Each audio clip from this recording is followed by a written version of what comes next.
ዕለተ ዓርብ ካብ ዕለተ ሶኒ ክሳብ ዕለተ ሐሙስ ዘሎ ታሪኽ ርኢና ኢና ሎሚ ከዓ ናይ ዕለተ ዓርቢ ኣብ ዕለተ ዓርቢ ጎይታና ዝተቐበሎ ስቃይን ግፍዕን ክንርኢ ኢና ዕለተ ዓርቢ ካፍተን ኩለን ዕለታት ፍልይ ዝበለት ዕለት እያ ዕለተ ዓርቢ ናይ ዘለዓለም ትውስታ እያ ዕለተ ዓርቢ ጎይታና ክርስዓዕ ዘይኽእል ዘለዓለማዊ ትውስታ ወይ ከዓ ናይ ዘለዓለም ምልክት ዝተቐመጠላ እያ ክሳብ ዳግም ምጽኣት ጎይታና ኣብ ዳግም ምጽኣት ክኸውን ከሎ እቲ ዝተሰቐሎ ዝተቐበሎ ግፍዒ መከራ ብኣካል ነቶም ዘይኣምኑ ዝነበሩ ወይ ከዓ ነቶም ዘጋፍዕዎ ዝነበሩ ከም ዘርእዮም ክመጽእ እዩ ማለት እዩ ንዓና ከዓ ንኣምን ከዓ ብእምነትና ነብርና መንግስተ ሰማይ ዝንወርሰሉ ወይ ከዓ ስጋኡን ደሙን ንቕበለሉ እዩ ዕለተ ዓርቢ ንክቡር መስቀል ዝቐደሰሉ ዕለት እዩ ቅድሚኡ መስቀል ናይ በደለኛታት ናይ ዓመፀኛታት መቕፅዒ እዩ ነይሩ ኣብቲ ሽዑቱ ግን መስቀል ተቀዲሱ ንምንታይ ተቀዲሱ ናይ ጎይታና ደም ዝፈሰሶ ስለ ዝኾነ ስጋኡ እውን ኣብኡ ስለ ዝዓረፈ ወይ ከዓ ስጋኡ እውን ስለ ዝተቆረሰ እቲ ዕለተ ዓርቢ ኩሉ ዝረኸበ ስቃይን ግፍዕን ተመስቀላ መስቀል እቲ መስቀል ተሸክምዎ ስለ ዝነበረ ኣብ ጎይታ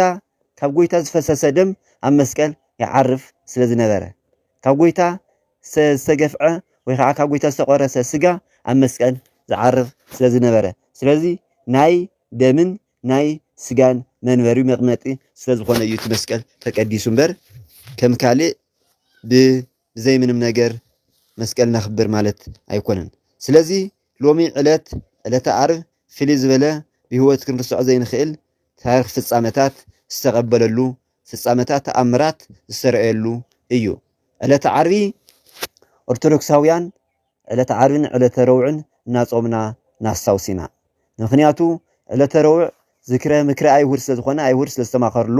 ነኽብሮ ንጸውሞ ማለት እዩ ዕለተ ዓርቢ ከዓ ስለ ዝተሰቐለላ ጎይታና ስለ ኣዳም ሓጢኣት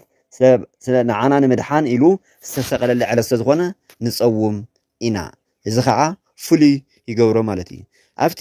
ቀራንዮ ትስቀል ከሎ ብዙሓት ተኣምራት ተረኣዮም እዮም ነገር ግን ቅድምቶም ተኣምራት ዝተፈላለዩ ሕማማት ብቁፅሪ ውሑዳት ዝኾኑ ተቐሚጦም ኣለዉ እዚኣቶም ከዓ ሕማማተ መስቀል ይበሃሉ 13 ሕማማተ መስቀል ኣለዉ ብውሑዱ ማለት እዩ እዚኦም ከዓ ኣብ ወንጌላውያን ማቴዎስ ሉቃስ ዮሃንስ ኣብዚኦም ወንጌላት ተጻሒፉ 4 ወንጌላት ተጻሒፉ ንረክቦ እቲ ቁፅሪ 1 ኣክሊለ ሶክ እዩ ኣክሊለ ሶክ ማለት ኣክሊል ኮይኑ ከም ናይ መልክዕ ኣክሊል ተሰሪሑ ነገር ግን ዕሾኽ እዩ እቲ ኣክሊሉ ዕሾኽ እዩ ስለዚ ዕሾኽ ዝኾነ ኣክሊል ኣብ ርእሱ ደፍእሉ ናይ ኣይሁድ ናይ ሮማውያን ተንኮል ብጣዕሚ ተዳልዎም ንብዙሕ ዓመታት ዝምነይዎ ስለ ዝነበሩ ብዙሕ ግፍዒ ኣብፅሕሉ እዚ ማለት ኣክሊለ ሶክ ማለት ኣክሊል ኮይኑ እናሃለወ ነገር ግን ሰውነቱ ይወግኦ ነበረ ምክንያቱ ዕሾኽ እዩ ካብ ጫፍ ክሳብ ጫፍ ዕሾኽ ስለ ዝኾነ እቲ ርእሱ ዕሾኽ ምክንያት ደም የፈስስ ነበረ እቲ ካልኣይ እዚ ዝንረክቦ ማቴዎስ ወንጌል ምዕራፍ 17 ቁፅሪ 29 ክንረክቦ ኢና ቀፅሉ ዘሎ ተኮርኦ ርእስ ማለት ርእሲ ምቅጥቃጥ ወይ ከዓ ርእሲ ምቅጥቃጥ ማለት እንታይ እዩ ብበትሪ ብሓለንጊ ዝተፈላለየ ነገር ብዘንጊ ርእሱ ይኮርዕዎ ይወቅዕዎ ነይሮም እዚ ጥራሕ ኣይኮነን እናወቅዕዎን ሃለዩ መን እዩ እውን ኮሪዕካ መን እዩ ወቅዕካ እስኪ ተነበይ ለነ እስኪ ትንቢት ተናገር ነብይ ኣይኮንካ እንኻ መን እዩ ዝሃረመካ እናበሉ ይቅልድዎ ነበሩ ሳልሳይ ተጸፍኦ መልታይት ይበሃል ምጉዕርቲ ምውቃዕ ማለት እዩ እዚ ምጉዕርቲ ማለት ኣብ ገጽና ዝርከብ ኣካል ከም ገጽ ማለት ኮይኑ ይጸፍዕዎ ነበሩ ብዝን ኮይኑ ብዙሓት ዝተፈላለዩ ይወቅዕዎ ይጸፍዕዎ ነበሩ ማለት እዩ እዚ ከዓ እንታይ እዩ ብጨርቂ ሸፊኖም እዮም ብጨርቂ ሸፊኖም ማለት ገጹ ብጨርቂ ብምሽፋን ሕድሕዶም ይወቅዕዎ ነበሩ ንምንታይ እዮም ሸፍኖሞ ንኸይርኢ ግፍዒ ሕማቕ ንኽስምዖ ስለዚ ተሓደ ብዚ እናበሉ በቢተራ ይወቅዕዎ ነበሩ ማቴዎስ ወንጌል ምዕራፍ 17 ቁፅሪ 17 ምንባብ ንኽእል ኢና ቀፅሉ ተወክፎ ምራቅ ማለት እንትፍታ ማለት እዩ እንትፍታ እቶም ናይ ተንኮልን ናይ ሸርሕን አንደበቶም ሕማቕ ዝኾነ አንደበቶም ዝረኸሰ መልሓሶም ዝረኸሰ አይሁድ ንንጹህ ገጺ ንንጹህ ጎይታ እንትፍ ይብልሉ ነይሮምቶም ርኩሳት ዝኾኑ ስድታት ዝኾኑ ግፍዒ ዘይፈርሑ ንጎይታና ንንጹህ ዝኾነ ገጺ ኣብ ንጹህ ገጺ እንትፍ ይብሉ ነበሩ ቁጥሪ 5 ሰትየ ሓሞት ማለት ሓሞት ወይ ከዓ ሰሪበ ሓሞት ማለት መሪር ዝኾነ አሰይዎ ሓሞተ ወከርብየ ከም ዝበለ ጸሚአ ምስ በሎም ሓሞት ኣስዮሞ ሓሞት እንኳን ንምስታይ ንምርኣይ እውን ብጣዕሚ ደስ ዘይብል መራሪ እዩ ነገር ግን ንሳቶም ንግፍዒ መከራ ስለ ዝደለይዎ ንጎይታና ሓሞተ ወከርብየ ኣሰይዎ ጥዒሙ ከዓ እምቢ በለ ኣሰቲና በለ ምክንያቱ መጀመርያ ጸማኢኩ ስለ ዝበለ እዩ ጸማኢኩ ንሓር ግን ብሓይሊ ንኸስትይዎ ሞከሩ ቁፅሪ 6 ተኣስሮ ድሕሪት ማለት ናብ ድሕሪት ምእሳር እዱን እግሩን ኣሲሮም ይጎትትዎ ነበሩ ናብ ድሕሪት ናብ ቅድሚት ሓያላን ዝተብሃሉ ሓይሊ ኣለዎም ጉልበት ኣለዎም ዝተብሃሉ ብዝን ኮይኖም ይጎትትዎ ነበሩ ከም ናይ ገመድ ጉተታ ጫዋታ ማለት እዩ ከምዚ መንእሰይ ጎታ ገመድ ዝጫወትሉ ንሳቶም ከዓ ከም መጫወቲ ገይሮሞ ንጎይታና ሎቱ ስብሃት ይጫወትዎ ይድሕርዎ ይእስርዎ ነበሩ ኦ ኣእጋር ለኣንሶ ሰባ ውስተ ገነት ተቀነዋ በቅንዋ ተመስቀል ከም ዝበሎ ሊቁ ቅዱስ ያሬድ ክቡራት ዝኾና ኣእጋር ኣብ ገነት ዝመላለሳ ኣእጋር ንጹሃና ኣእጋር ብመስቀል ችንካር ተቸንከራ ንጹሃና ኣእዳው ኣእይንተ ዕውራን ዘብርሃ ሕሙማን ዝፈወሳ ኣእዳው ብቅንዋት ተቸንከራ ክንዲ ጽቡቕ መርገም ክንዲ ጽቡቕ ንሰናይ ሕማቕ ገበሩ ማቴዎስ 17 ይዝውን ተቀስፎ ዘበን ማለት ብድሕርና ዘሎ ሰውነትና ማለት እዩ ንዑ ከዓ ክሳብ ዝምለጥ ይወቅዕዎ ነበሩ ብዝተፈላለየ መውቃዕቲ መሳርሕታት ይወቅዕዎ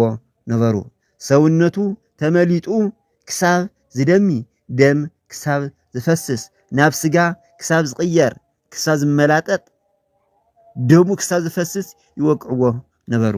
ዝውን ማቴዎስ ወንጌል ምዕራፍ 17 ቁጥሪ 16 ኣሎ መበል ሾምናይ ቅንዋተ መስቀል ችንካር ማለት እዩ ችንካር ኣብ ሓሙሽተ ኣካላቱ ሓሙሽተ ችንካር ወቅዕዎ እቲ ዝወቅዕዎ ብመስቀል እዩ ኣብ መስቀል ገይሮም እዩ እስያተን ከም ምስማር ዓይነት በላሕቲ ኮይነን ነገር ግን ዓበይቲ ንትእድን ነቲ መስቀልን ከወቅዕ ከራኽብ ዝኽእል እዩ ንኹልቲኡ ከወቅዕ ዝኽእል ከራኽብ ዝኽእል እዩ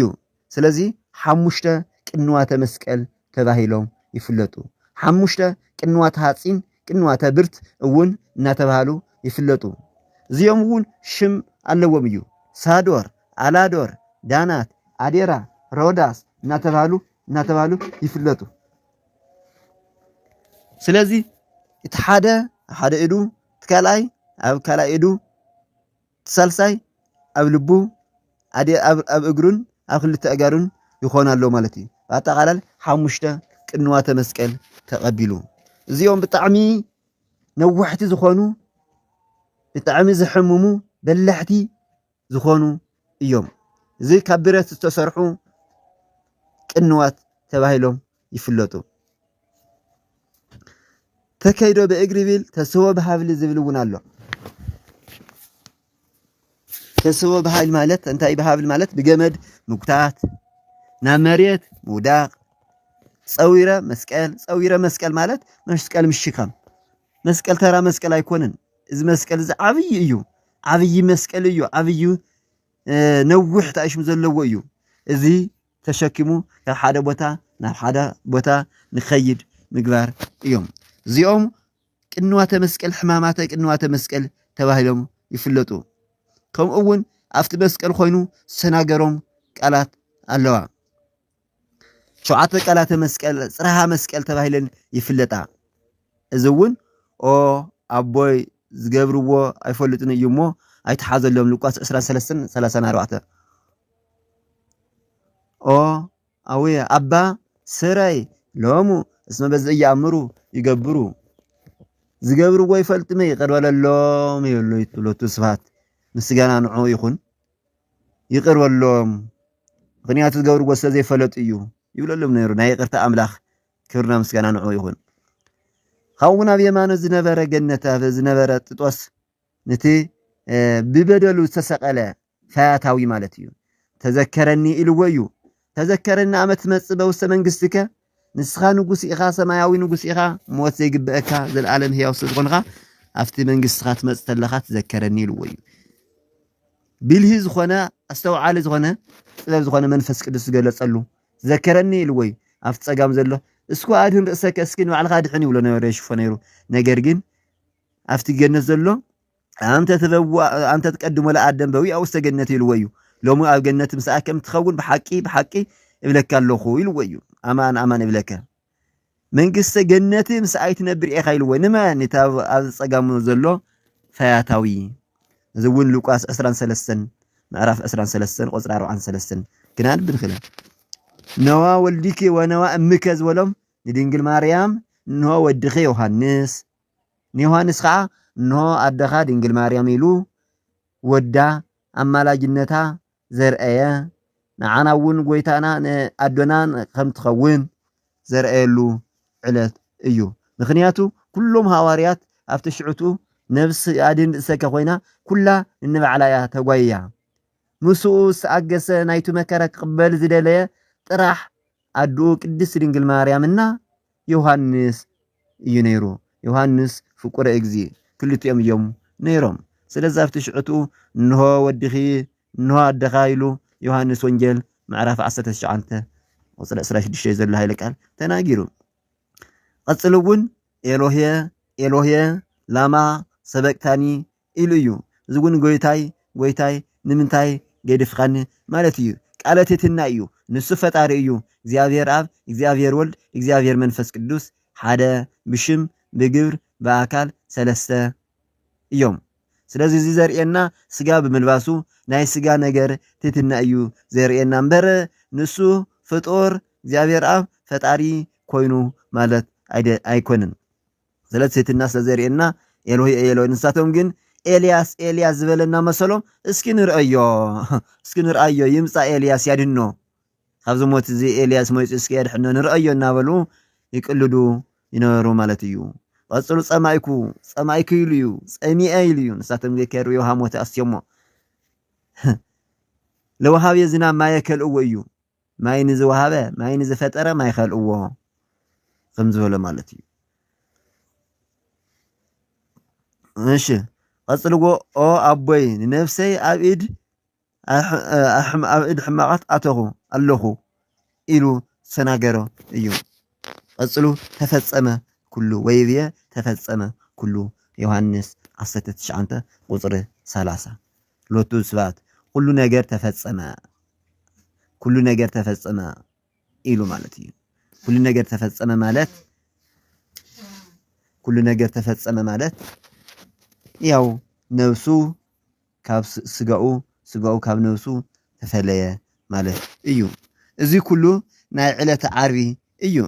ቀጽሉ ከዓ እዚ ክኾን ከሎ ስቅለት ክኾን ከሎ ጎይታ ክስቀል ከሎ ኣብ ቀራንዮ ዓበይቲ ተኣምራታት ተገሊጹ እዩ ዓበይቲ ቶም ሰለስተ ኣብ ሰማይ ቶም ኣርባዕተ ከዓ ኣብ ምድሪ እንታይ ተፈጢሩ ተኣምራት እንታይ ተፈጢሩ ፀሃይ ጸልመ ወወርህ ደመ ኮነ ወከዋክብት ወድቁ ፍጡነ ይብለና ፀሓይቶም ሰለስተ ብርሃናት ዝተብሃሉ ቀዳሚት ዕለት ዝተፈጠሩ ዕለታት ለይኩን ብርሃን ዝተጠፈረ ሰማይ ዝተብሃሉ ሰለስተ ዓበይቲ ብርሃናት ኣለዉ ንሳቶም እውን ፀሓይ ወርሒ ከዋክብቲ እዮም ኣብቲ ሽዑቱ ግን ፀሓይ ናይ